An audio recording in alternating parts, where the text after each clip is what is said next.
there, listeners. It's Lisa Starr in Win Business. I'm back with another episode of StarCast podcast. So I thought today we should talk about something that's been on the news constantly, which is wellness retreats. I don't think you can open a newspaper or a magazine and not see an article about wellness retreats. Everyone's going on them. They want to go on them. They've been on them. They want to hear more about them. And I thought, let's have an expert on wellness retreats. And so we are lucky to be joined today by Vivienne Tang, who is the founder, and CEO of Destination Deluxe. And you probably already follow Vivienne on Instagram because most of the world seems to do that, and watch her in beautiful locales, in pools and jungles outside, having a great time at various wellness destinations. She's working, I get it, but it's not the worst job. Thank you for joining us, Vivienne. Thank you so much for having me, Lisa. Thank you.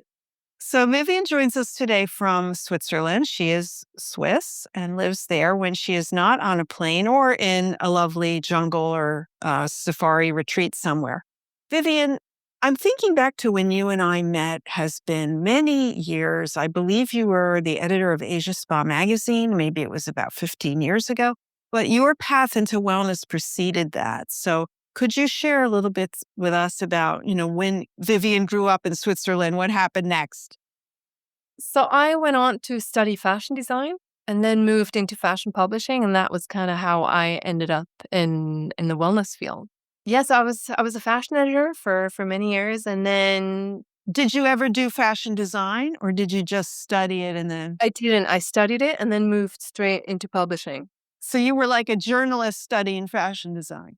Yeah, so I went into kind of like styling and then started writing and then obviously worked as a fashion editor for many years. But yeah, I was missing sort of depth and I wanted something like my personal journey. I started meditating back then and then, I was trying out different holistic therapies. I mean, back then it was all called New Age. Wellness was still very uncool back then. But yeah, my personal journey kind of led me to wellness, and eventually with the role at Asia Spa, I was kind of able to kind of combine those two things, publishing and wellness. How did fashion publishing jump into spa? And you're right, wellness wasn't even a word back then, but how did that segue happen? This is when blogs came up. So I had a blog in Hong Kong when I was living in Hong Kong for wellness, like holistic wellness in Hong Kong. And that's kind of how everything started. I started this online magazine, which was sort of unheard of back then because people just had regular websites and everything was pretty much print. And so I had this website and then I did the job at Asia Spa and eventually I kind of realized everything was moving online. And eventually then I made the big jump and I kind of revamped the blog that I had, this like local holistic online magazine and it became Destination Deluxe and it became global. It became more travel inspired. I mean, by then retreats were already sort of quite big already back then. How long were you at Asia Spa magazine?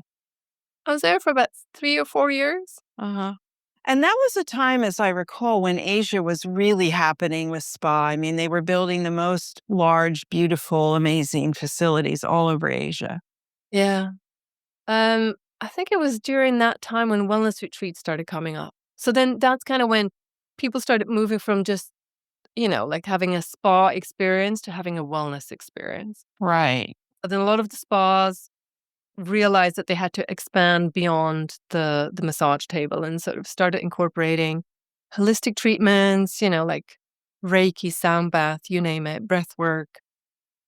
And that's kind of, I think around that time, like 2000, maybe 15, something like that. That's kind of when that big shift happened. And people started visiting more retreats. It sort of, and the retreats just kind of like mushroomed out of the ground. Yeah. Didn't you have a role in a wellness center? Was it in Hong Kong? Yeah, I used to co-own a wellness center. Yeah. So it was called The Sanctuary. And so we had that for about 5 years. Yeah. And what did you do there? What services did you offer? So we offered a lot of sort of holistic spiritual experiences. So then like hypnotherapy, Reiki, that kind of thing. We did a lot of workshops as well. Yeah, sort of psychic awareness, that kind of thing. And So, it was still a bit sort of ahead of its time. mhm. Yeah. When you were having the wellness center, was it after leaving Asia Spa magazine or were they concurrent? It was during, actually. Uh-huh. So that probably gave you a really good grounding in what wellness was evolving into. Yeah, correct. Yeah. So I was able to kind of, I mean, I was sort of, more in the background in the wellness center. So I was doing like newsletters and things like that, like the website and things like that. But it gave me a good understanding of, yeah, the whole wellness scene. Like we had visiting practitioners, and it was, yeah, it was a great experience in that kind of sense, and just, yeah, on a personal level as well. Right. Like understanding energy and all that stuff. So where did the idea for Destination Deluxe come from? So when I was at Asia Spa, it was just covering Asia. And so then I really wanted something that was a bit more global. I wanted our awards are global now as well. And so then I felt like it needed more, like I felt like it needed less spa and more travel. And that's kind of Hmm. what I ended up doing with Destination Deluxe. Hence the name. It's called Destination. Destination. So how do you start it? I mean, you're a person, you have an idea, you have a network in wellness and publishing. I mean, how do you decide, okay, I'm going to start this company and I'm going to be a wellness retreat advisor? Yeah. So back then, I was still doing a lot of PR for some of the wellness brands, for some skincare brands and some different spas and centers. And that's kind of how it started. So I was doing the website, the online magazine, and at the same time, I was still offering PR services.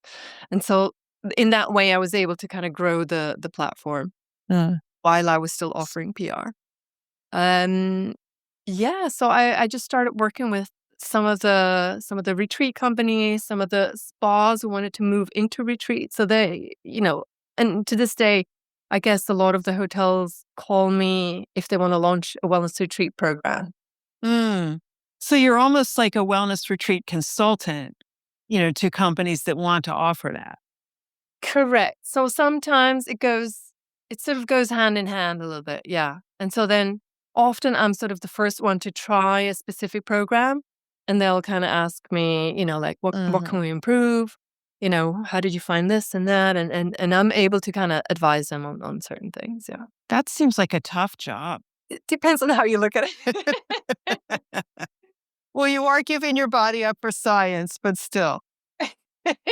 Yes. Some people say it's a very laid back job. No, it's hard work, actually. It's hard work. So let's look at the big picture of it. I mean, when would you say wellness retreat became really something people were seeking? Was it like 2016, 18, somewhere in there? I think it was around sort of 15, 16, Hmm. around the time, yeah. And people kind of realized, okay, like we need wellness in our lives. We Hmm. need to eat better, we need to sleep better, we need to, I don't know, exercise more efficiently, or I think, and to this day, I think a lot of people are looking for a transformation. They're looking for a breakthrough, like a spiritual experience. And they don't label it as such. Like a lot of people and a lot of the retreats don't say, okay, you're gonna have a spiritual experience. But ultimately that's what people are looking for. And Hmm. that's kind of like often what the byproduct is of a retreat.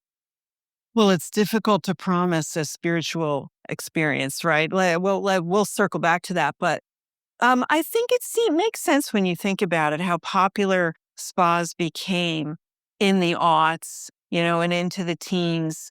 Everyone was going to spas and having massages and facials and body treatments and all the various things. But it makes sense that you would then say, as a consumer, okay, well, now what, right? How many facials can I have? Like, what is beyond that? I like the way I feel when I visit that facility. I want more, so thus the birth, I guess, of seeking something broader. Yeah, I think I don't know. It just kind of, that was a sort of natural transition almost. It sort of, people realized that they needed a more sort of holistic experience, as opposed to just, like a physical, I don't know, beauty experience. Do you remember some of the first wellness retreats that you worked on One of the first or wellness retreats. visited? I guess some of the first were really sort of the traditional retreats as opposed to the hotels that just offer Mm, wellness programs. So it was sort of like the usual suspects that have been around for a long time and have now also expanded. Like a lot of the wellness retreats that used to be very holistic are now sort of merging with medical and you mean like Jivasam or? correct Mm, Achievasam, Kamalaya, hmm. those kind of retreats. And I think that's really interesting to see how everything is starting to kind of overlap and how the medical Hmm. retreats are becoming more, you know, m- like how they're integrating mental wellness, emotional wellness. And I think that's an interesting space, how things are starting to overlap. So you have a website, Destination Deluxe, and a consumer might go there to say, okay, I want to go on a wellness retreat or I want to explore this concept. What are things that people on the website look for? Like, what are some of the search terms you see that are used most? What are they after? Yeah. So, like I said earlier, I think a lot of people are looking for spiritual experiences, but yeah, they're not advertised as such. So then it becomes a little bit difficult to kind of, and these are requests that we get as well. Like, okay, what retreat should I pick? Where should I go? And so often we get like a whole, their entire health resume, what they've been through, and so it's very hard to guide people on where to go and also to guarantee results, because often people are like, okay, they want to be fixed in a week or two, Uh-huh. and Uh-huh. and often it's not that easy. Most times I'd say it's not that easy. Yeah, it's not that easy. And so then, these wellness journeys, as we all know, they're they're long term journeys, long paths. And so yeah, like if someone wants to lose weight or something like that, obviously that's easier than someone who's struggling with, I don't know, depression or something like Hmm. that. So Right. it's really really difficult, and often we get the retreats involved and have them speak to the retreat. So then someone at the retreat can actually guide them on the different programs that they have. They can tell them exactly, okay, these are the facilities, this is what we can offer, and so on. And I mean, nowadays we work with a wellness travel agency, Lux Hmm. Wellness Club. And so Hmm. then nowadays we kind of refer them to our travel agency, and they're very good at kind of recommending the right Mm. retreat. So I guess there are tactical elements, right? Like you said, the specific of someone says, well, I want to lose weight or I want to get into a better workout routine or something that's physical and easy to track. And then you have, the more difficult spiritual, I need a path for my life. You know, does it make sense to start with the tactical and work into the emotional? I guess as an entry level, it's always good to start there. For someone who's completely new to wellness, I think starting somewhere, yeah, where you have fitness classes and then maybe you're, introduced to meditation and so on and so on. I think that's always good. In terms of retreats, often it's good to do a mix, and then and when you're there at the retreat, then you can kind of choose other, more treatments or more sessions or, with a specific coach. You know, for example, when I was spending some time at Kamalaya, for example, they were telling me that their coaching sessions, they do really well. And often people don't actually think that they need them. Yeah. So people go on these retreats, these programs, and they're like, yeah, I don't need a coaching session with one of the meditation teachers. But then at the end of the program, they kind of realize that that was the best part, that they're Oh, really able to like mentally shift something, and so then when they go home, they can still get coaching sessions online, for example. So I think Mm. that's really a nice way to help people, continuously help people with these online things that we have nowadays. Oh, sure. I mean, the online portion, the ability to continue to connect with the client beyond, because, let's face it, these places are often far flung, not easy to get to, not inexpensive. You can't go once a month, but it's a big investment to make. And then there's nothing, once you leave there. I'm thinking about the introduction part, like as a consumer who doesn't know the wellness world, and you maybe go to, say, Rancho La Puerta.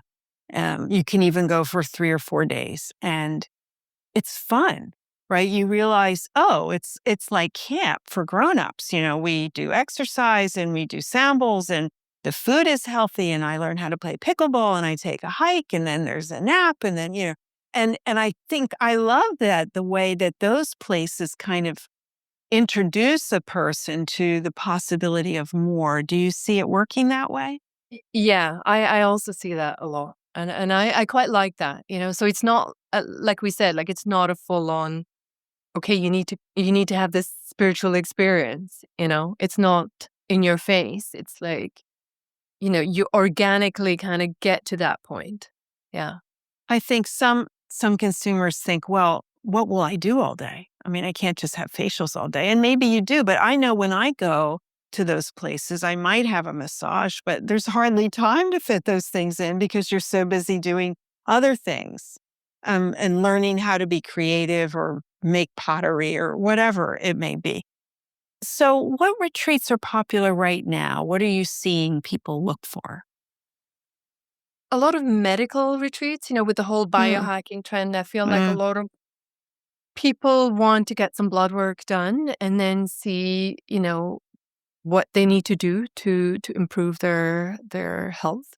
So a lot of retreats are offering things like that, mhm. where you get consultants or doctors who will look at the blood work with you and then kind of figure out, a program or just exercises for you. So that's definitely a trend. So, Vivian, how is that different from me going to my primary physician and getting blood work done? Like, why would I want to do it on a wellness retreat? What would drive that? I feel like if you just go to your doctor, I feel like often, and that's my personal experience, often I feel like I get blood work done, but then I don't get the necessary guidance.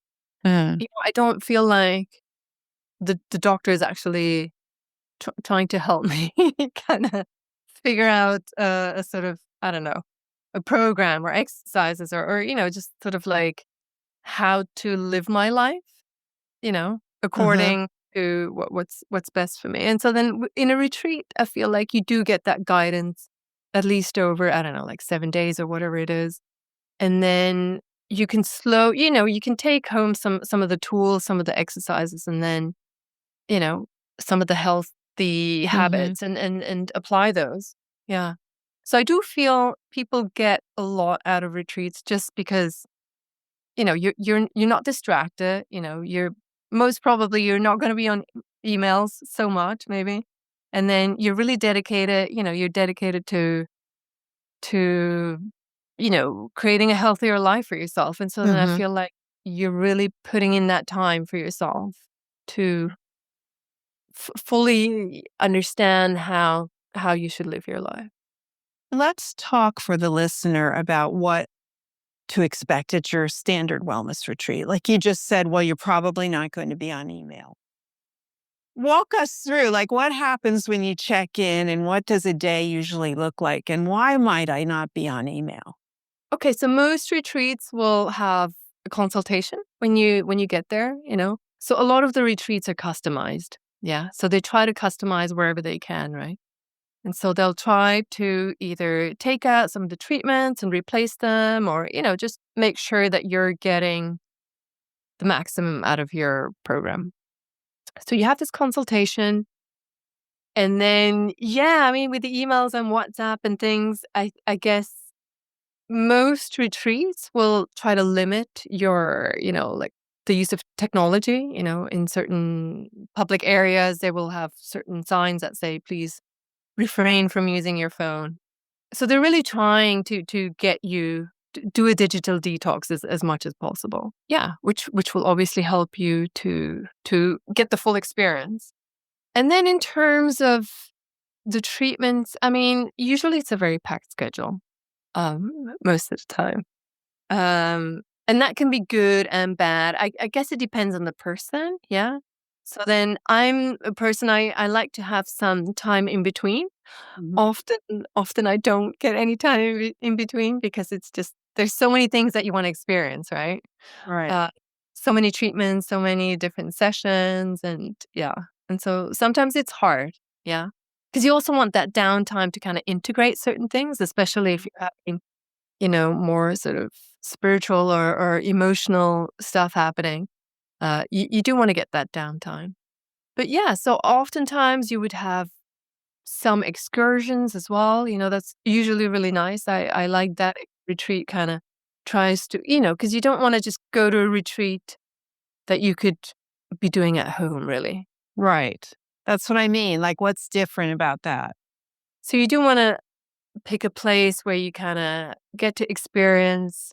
The place, the local culture and And flora also and fauna. retreats kind of incorporate some of the local culture, not just in spa treatments or cuisine, but also, in terms of, I don't know, like different arts and crafts or, Mhm.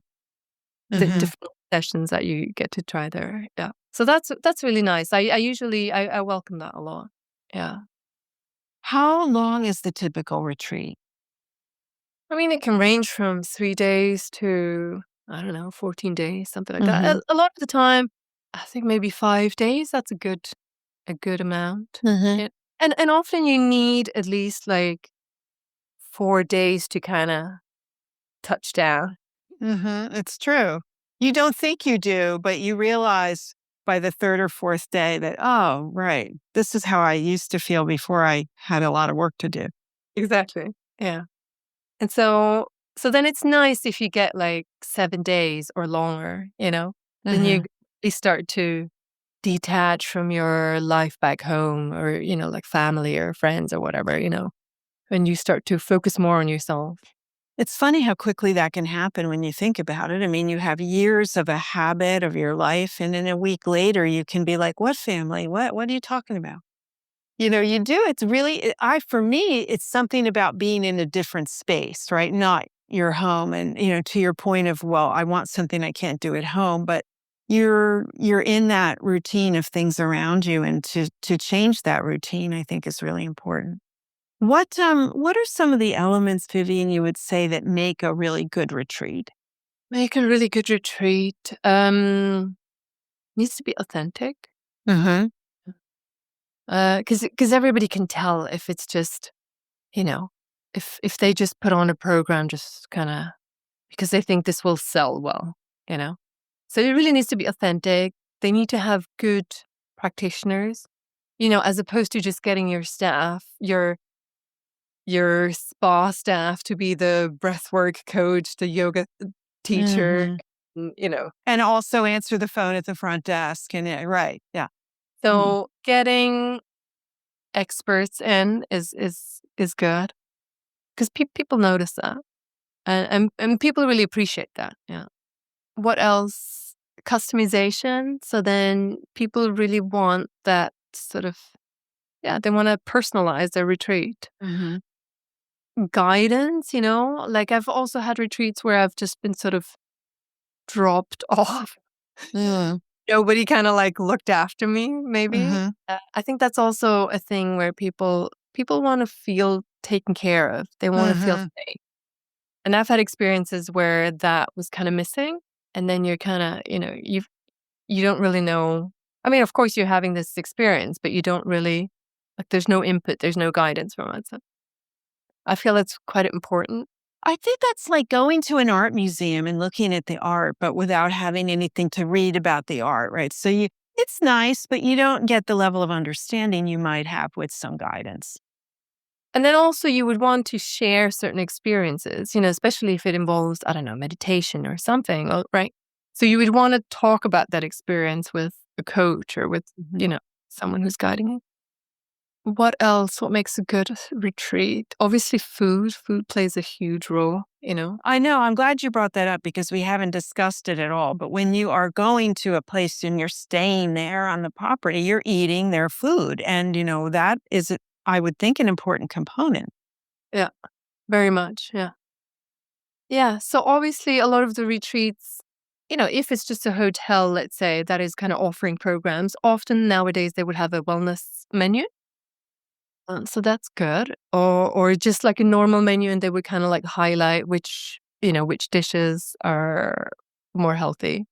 Um, Nature, a place that kind of incorporates nature is always good, I think, because people need that connect or connecting with other people at the retreat. Mm. A lot of them have communal tables. I think that's always a nice touch. You can engage or not. And I Mhm. think always nice. Because it also gives people, and I think the places that have that, people tend to want to come back because they've had such a nice experience in terms of like, people they've met and I agree. It's fun to meet people and see why they're there and where they're from. And I mean, you don't, have hour-long conversations, but you feel more connected yeah, yeah, to the place. And I think it helps you to remember better what the experience was like once you've left. uh, uh. And also for the retreat itself, it's like it's good marketing. People have their own community. People talk about you and sort of yeah, and share it with other people like word of mouth. So that's good. Well, let's circle back to the food. What would you expect to see in the food at a wellness retreat? There's different like options. I like having options, because everybody has a different diet nowadays. Some are plant-based, some still want, I don't know, grass-fed, Mhm. whatever. People want, I don't know, alternative like milk, natural. Right. All the milks. Mm. And so then, yeah, everybody wants something different. And so then having variety, I think that's quite important. Obviously, the food would be healthy. Yes. Yes. Have you been at places where they just serve you versus you choosing? And do you have a thought on that? I've had retreats like that, and sometimes that's tough. Uh-huh. Where you're just being served some because if you don't like it, then I mean, I'm not such a picky eater, so it's not too bad. But I can imagine for some people, it's sort of like, okay, what if I can't eat this dish? Then I'll just be hungry for like Mhm. the next few hours, right? And so, yeah, sometimes that's really hard. I remember attending a retreat where I couldn't pick any of the food, and the food wasn't very good, and so it was a bit it Mm. yeah, it was a bit difficult. Yeah. Now, I want to give a different viewpoint, though, that I've had, say, at Lanzerhof, where you're prescribed your food and I think there are a few small options, but they're not that many. Just I think enough to make you feel like there are options. But I loved not thinking about it. I loved like just sitting down and having them bring me food and I ate it and I knew it would be good for me and it was beautifully presented. I mean, it looks beautiful and you can't believe that it's what they said it was. And I felt like that for me, that just took out a whole thing I had to think about. Yeah.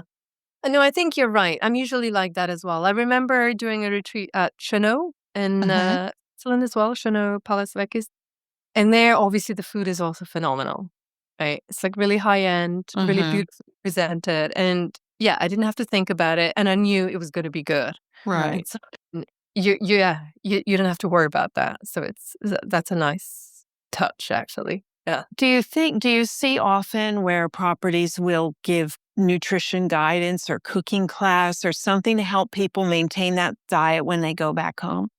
Yeah, a fair bit actually. A lot of the hotels do cooking classes, I guess. And then in terms of nutrition, yeah, sometimes you would have a nutrition session in there with a coach or a doctor or someone. who can recommend what's good for you, according to your, I don't know, dosha or your Hmm. blood or whatever. So yeah, I do think that's quite helpful. If a property, let's say it's a hotel that's not a wellness destination, but they want to start a wellness retreat, what are some things they need to think about? If it's a hotel, you're saying? Yes, a hotel, not a purpose-built wellness retreat, but we'll start with a hotel that says, we're in a nice location. We'd like to host a wellness retreat. What should they be planning? How should they plan for that? Not so easy sometimes, Hmm. I think a lot of the times hotels think, okay, we'll just put on this wellness program and wellness people will come. It's not that easy. Hmm. Oftentimes they launch these programs and then they kind of realize, okay, nobody's signing up for these like full-fledged programs, but people want something more sort of, they call it like light wellness, where they come maybe with a family and then the husband or the wife would then kind of just have some spa treatments, maybe some holistic treatments, maybe some medical checkups or something. And it's, they're more sort of like they choose things from the menu as opposed to they have this like full on program, right? Hmm. So Right. often when they're there with their family, right? They want to spend time with their family. They're not able to kind of have this like full on day program, right? Right. And so then a lot of the times the hotels then kind of end up going back to sort of a more light version. Mm, Yeah. I could see that. Yeah. Because it's quite, yeah, it's not, first of all, they don't have the clientele, you know? But of course, I get where they're coming from. They want to open up to a new audience, right? So I get it. Yeah. But it also means, and it might be a nice entry point for some people, where they still get to experience all the hotel facilities, but they can kind of, you know, let's say dabble in wellness or kind of like, they can do something that's wellness related. So it can work for sure. I'm thinking about a place like Bad Ragaz where you can go with a partner and you can do your wellness routine and the partner can just go play tennis and, not do that, but you could be at the same place. So there are advantages to that also. If you're not with a partner or a companion that wants to go all in on the wellness, but it seems that the best results would be achieved when you are at a purpose-built destination. Yeah, I think so too. Yeah.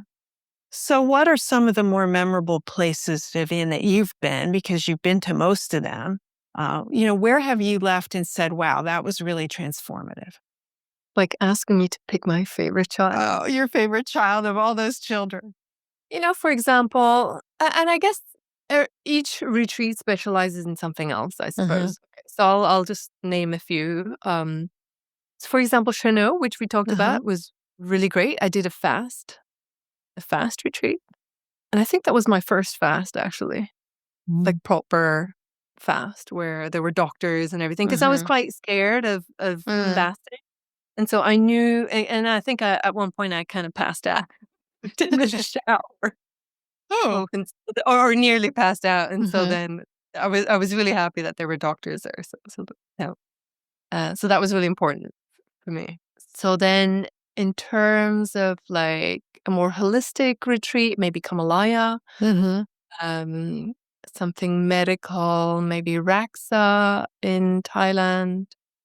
What else? I mean, I've tried so many good retreats. It's Nature. What's one that you think of when you think of nature? Yeah, I can only think of a few hotels at the moment that have sort of some wellness offerings. Well, instead of a wellness retreat, I'm saying not a hotel, but a wellness retreat destination that had great nature.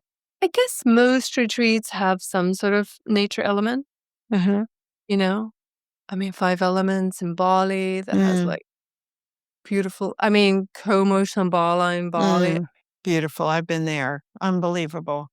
I mean, you wouldn't even have to do any of the treatments and you're all right. So happy when I stayed there and I had my own little pool and I'm like, okay, I could live here forever. And so And I guess that's a good example of where, the space that you're in is just like so healing, you can just Mhm. like unwind and just be transported to a totally different place, just in your mind where you're just like so detached from your day-to-day life. How important is the fitness part to you? Like that they have an extensive fitness facility? I think it depends on the treatment and then also kind of maybe the phase that I'm in. Sometimes when I'm really overworked, and I think a lot of people are overworked, I Hmm. think it's a lot of people who go for like burnout retreats that aren't necessarily labeled as such, but just people need to unwind and kind of get back to their own, sort of power, strength. And then I feel like often fitness isn't necessary. But of Hmm. course, I think a lot of people need to have a gym or need to have, I don't know, options to exercise, be Hmm. that outside with like, I don't know, a jungle gym or something, or even just being able to like run on the beach or something like that. I think there needs to be the opportunity for that. Especially for people that run, right? Because if you're in the mountain retreat, you may not be able to do that. So having the gym is Most nice. retreats have a gym. Yeah, most. Yeah. Hmm. I'm thinking about Carolyn in Florida, incredible wellness retreat, a hotel, but also having wellness retreats and an amazing, gym, like fully equipped gym and studio classes. And of course, you can go out and ride a bike on the beach. But then also a mixture of interesting classes. She has a whole sexual wellness um, guidance person there, which I think is very interesting. And couples come together and they talk about it. Yeah, always something new. I know, right? Yeah. I love that. Yeah. I mean, that's the huge upcoming trend still. Yeah. So, Hmm. And femtech, all of those feminine things. Well, it sort of also plays into that role, not the sexual wellness part, but that, so many people are traveling alone now. And solo travel is becoming so popular. And it's yet not because people want to be alone. They just are alone in their life and they want to go and do something, but they want to do it with people who share their approach, say. So it seems that a wellness retreat would be a really good way to connect with people that share your values. Would you say so? I've met really interesting people on some of the wellness retreats. I think it's and I think that sort of speaks for the whole wellness community. It's like people like getting together. I think it's Hmm. just a wellness community that likes, connecting with people and sharing. Yeah. So let's talk a little bit about a logistical issue with a wellness retreat, what it costs. And how do you there's such a range of pricing. I expect that most are priced by the time, and it's not your meal or your session. But what are you finding, Vivienne? What should people look for when they're looking for how much a retreat should cost? I mean, that's so difficult to say. It's sort of it as you just said, like there's such a range, really up to the person's budget. What are the treatments that you're being offered? Are you getting blood work? Like all the stuff. Like, you know, are you just getting a few meditations and I don't know, vegetarian meals, or are you getting, I don't know, are you getting high end cuisine? Or it's just it's so difficult to say what a retreat should be charging. Do you think the price changes based on the food? Or do you get are there retreat programs where you don't get 3 meals a day, you get two? Or, how does that affect it? I mean, it's with anything else as well. It's kind of like, branding as well plays into it. Like some brands just have a really good name and they can charge more. Uh-huh. Yeah, so it really depends. And I think that's where you have to look at reviews, of a place.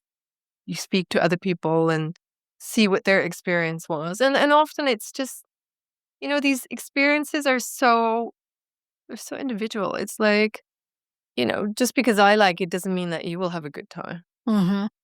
No, it's true. It has to be personal to you and your needs and your situation at that point in time. I think you can go to, let's say, a hotel retreat program for a few $1,000s, or you could spend. I have an acquaintance who just went to the La Prairie Clinic in Switzerland a few weeks ago, and when he told me what he spent, I was like, "What? Is that possible?" Like, I mean, it was like, let's say it was north of $50,000 for the week. And I for a week. Now he had some testing that is optional, and not everyone has that, but not that many people can afford that. But if you spend that money and you have it and you feel like, oh my gosh, I feel so good. I feel like I feel better physically. I feel better emotionally because I learned things and I know where I am on my, bodily journey. I mean, then it is worth it, right? It's like you say, it's hard to quantify it. Yeah. And then this is also, like sometimes we did one retreat last year and we were kind of like looking at organizing our own retreat again this year. And it's so hard to figure out what to charge. What are people willing to pay? It varies from person to person. So the reviews are, I'm assuming, a really good way to find out, because if you're a person looking for a retreat, it's a big investment, not just the money, but the time and flying who knows where. And you don't want to do it and choose it and find it wasn't the right one. So going to a website like yours or reading the reviews on Google or wherever, you think that's the best way to really decide? So like I said, we refer them to Lux Wellness Club, and so then they would have an expert to talk to, and they can voice all their concerns and their needs, and they will be guided. For someone who doesn't want that, or who doesn't have the time to do that, well, I guess they will still be reading the reviews online. So then I do think you need to put some research Hmm. into it, or you're just like, okay, I'll just try, I'll just give it a shot and see. But I think for people who are looking for a specific result, for a specific outcome, they should, and they really value the money that they're spending. So then they should look at reviews for sure. Google reviews or TripAdvisor, and or different Facebook communities or whatever, and yeah, and ask other people. Tell us about the Destination Deluxe Awards, program. Like, how did that evolve? Yeah. So we have our awards once a year. And so we have an event that's attached to it. So where we reveal all the winners. So that happens in September every year in Bangkok. And it's grown over the last few years. It's grown into kind of like a 1.5 day wellness event where we have different panel discussions. We have different workshops as well, wellness workshops. And then in the evening, we have the awards. And so the awards are judged by 21 judges. Hmm. And then we have 3 categories which are open to the public. So then everybody can vote on these 3 different categories. Which are what? And so one's like hotels, retreats, and then the other Hmm. one is sort of spas and treatments. And then the third one is sort of skincare. Hmm. And so that's gotten very popular, your award program. Yeah, so we get a lot of we get like, I don't know, over 1,000 nominations. That's a And lot. yeah, yeah, and then we break it down. We create kind of like a finalist list, and then from the finalist list, the judges vote, and then the public votes. It's Hmm. yeah, Well, good for you for seeing a hole in that market. yeah, and we've got some new categories. So we have a new category for wellness practitioners. So if Hmm. anyone Oh, that's great. practitioner listening, yes. So we really wanted to kind of honor some of the practitioners who work in this field. Travel agencies is a new one as well. Just opening it up to more sort of travel as opposed to just hotels. Uh-huh. What else do we have? Like beauty device is Mm. one new category. Like longevity wellness brand. That's another new one. So yeah, so we're trying to keep up with the Good. new trends and creating new categories. Yeah. Well, that's a great segue into my last question for you, Vivienne, which is the future. Longevity is the word. I went to the longevity summit at FIBO, and there's another longevity summit. Is it next week in Lisbon? And it's what everyone wants. Of course, we want to live longer, but the results of that are harder to see. If I go to a wellness retreat to improve my longevity and I spend $20,000 in 8 days and I come away, I don't know, if it worked yet. So how do you see retreats managing that process as people get so much more into the biohacking aspect? Yes and no. I feel like a lot of the things you can measure nowadays, especially with the blood work, you Hmm. can get your metabolic age, for example, and then if you keep going back to the same place, then obviously you can start to improve that, right? Right, but it wouldn't be at the end of your first 7-day stay, but yeah, right. But you would go back and see your markers change. But in terms of like, I think there's some places who've already started to, measure your sleep. For example, I Mm. remember being at Pridelhof and getting one of those wristbands, Hmm. to track my sleep, and then to see how that improved over that week that I was there. So I think there are some things that you can measure. Like you can nowadays you can measure your brain waves and everything, and when you sit in meditation and things like that. So I think there's some things that you can measure at the end of your retreat. But obviously, yeah, most of it you would have to go back for that and Hmm. then see, okay, how has it changed over the last 6 months or over the last 12 months? And yeah. What do you see retreats in the future offering? How you think the offerings will evolve? Yeah, it's becoming, or at least the things that I'm seeing becoming more medical. Yeah, more Hmm. like the biohacking stuff. And then also, spiritually, like all the psychedelic retreats that are kind of popping Hmm. up. I think there's a huge market for that because people are really seeking those kinds of transformations. And Hmm. if it's good or bad, I'm still a bit I'm still unsure. Uh-huh. Well, if it's good for someone, it's good for them, right? And maybe I'm wrong, but I feel like it's missing that kind of guidance afterwards. Like I Hmm. feel the integration part. You have the experience of it, but then you go back to your life and Yeah. So what I hear often is that people go on these retreats, they have this massive experience, this profound experience, and then they're back in their like, their daily life, and they don't. the reentry is not so smooth. Yeah, the reentry, or also like, what do I do with that information? Mm. With that experience, what do I do with that, and how do I continue to grow spiritually? You know, Hmm. without, like a lot of people just keep doing these like ayahuasca retreats, but they don't have a practice in between. Hmm. And I find that a little bit dangerous, maybe. Mm. Or maybe dangerous is the wrong word, but sort of, yeah, I just feel like maybe that integration process could be a bit more, maybe smooth is also the wrong word, but like I feel like there needs to be more work done. Hmm. Okay. Well, maybe they'll call you and ask you for your help on figuring that part out.